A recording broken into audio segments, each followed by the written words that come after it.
Entertainment.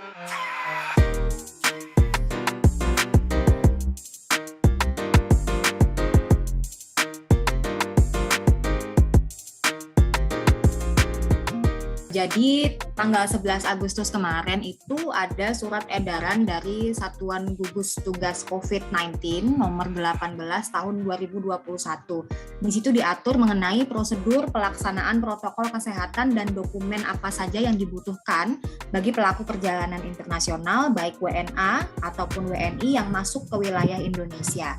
Jadi yang pertama nih, mereka harus menyediakan hasil tes PCR tentunya dengan hasil yang negatif yang diambil maksimal 3 kali 24 jam sebelum jam keberangkatan di negara asal.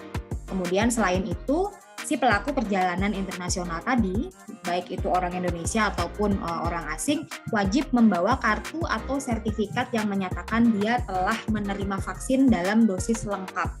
Jadi kalau misalnya AstraZeneca dan Sinopharm, yang mana itu dosis lengkapnya adalah 2 kali vaksinasi, maka sertifikat tersebut harus menyatakan bahwa orang asing atau orang Indonesia ini telah menerima vaksin dalam dosis lengkap tersebut untuk bisa masuk ke wilayah Indonesia.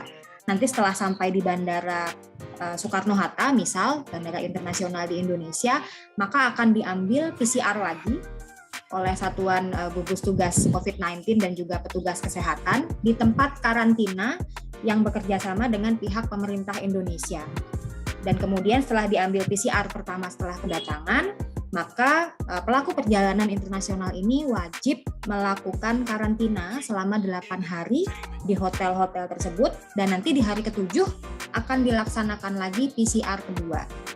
Kalau misalnya nanti hasil PCR kedua ini hasilnya adalah positif, maka baik WNA atau WNI yang dikarantina tadi harus dilarikan ke rumah sakit rujukan yang menangani COVID untuk pemeriksaan dan juga perawatan.